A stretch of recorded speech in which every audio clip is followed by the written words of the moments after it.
সংসার জীবন একটা বড় জীবন।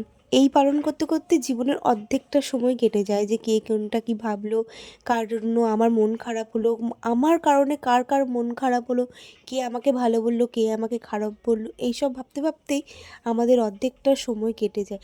আর যেই সময়টা মনে করি যে না বাঁচবো, সেই সময়টার বাঁচার মতো সুযোগ থাকে না, কারণ সেই সময়টায় আর শরীর দেয় না।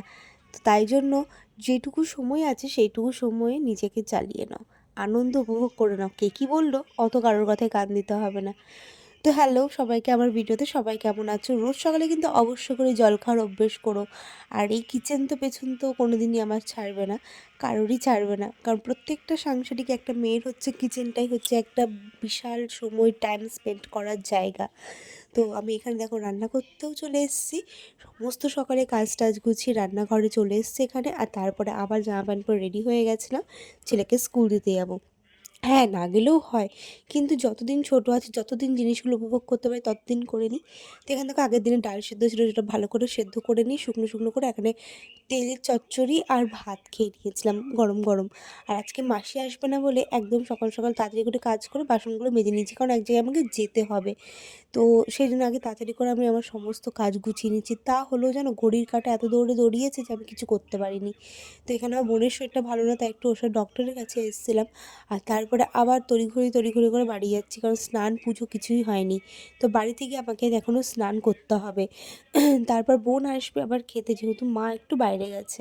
তো বোন যেহেতু আমার কাছে কদিনের জন্য আছে, তাই জন্য এইবার হচ্ছে দেখো কী করবো, ওদেরকে খেতে দিয়েছি আর আমি একটু ঘরের মধ্যে বসে রয়েছি। কিছু মনের কথা যেগুলো না বললেই নয়, মানুষের সুখ সবসময় হাসতেও ইচ্ছা করে না। ওপরটা মানুষের সবাই দেখে, ভেতরটা কেউ কারোর দেখে না। সব সময় যে হাসি মুখ সেটাও হয় না। তো এই ডালগুলো কার ভালো লাগে বলো তো? খেলতে না। তো আমার দারুণ লাগে চানাচুরগুলো খেতে। যখনই অফ টাইমে বসে থাকি না, তখনই মনে হয় খাই। আর দেখো 3:30 বাজতে এসছে, আর আমি যেহেতু সকালবেলা সব জামা কাপড় কেচে দিয়ে, এখন রোদের তেজটাও বেশি তাড়াতাড়ি না, তাড়াতাড়ি শুকিয়ে যায়। আর এখানে দেখো বেতর শাক, পেঁয়াজ পোস্ত, আলু ভাজা। মনে করো না যে পাতায় আমরা খাচ্ছি, কেন, ওই মাসি আসেনি বললাম না, তাই জন্য একটু পাতায় খাওয়া হচ্ছে, যাতে তারও একটু বাসনটা কম হয়, আমারও খাটনিটা দিতে কম হয়। আর এখানে দেখো হেল্পফুল ম্যান একদম মাছের ঝোল গরম করে নিয়ে চলে এসছে, আর এটা কিন্তু আমিই খাবো। আর তারপরে নিয়ে এসেছিলাম একটুখানি পেয়ারা কেটে, হালকা হালকা রোদ পড়ছিল পেয়ারার ওপর, আর ওয়েদারটা বেশ দারুণ লাগছে।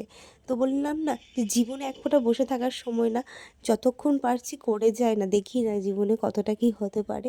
তারপরেই যেন ছেলেকে নিয়ে চলে এসেছিলাম একটুখানি খেলা করাতে, কারণ এমন একটা পজিশনে পৌঁছেছে খেলা করার কোনো সঙ্গী নেই। আর বাড়ি পৌঁছতে পৌঁছতে সন্ধ্যা লেগে গেছিলো, কিছুতেই বাড়ি আসতে চাইছিল না।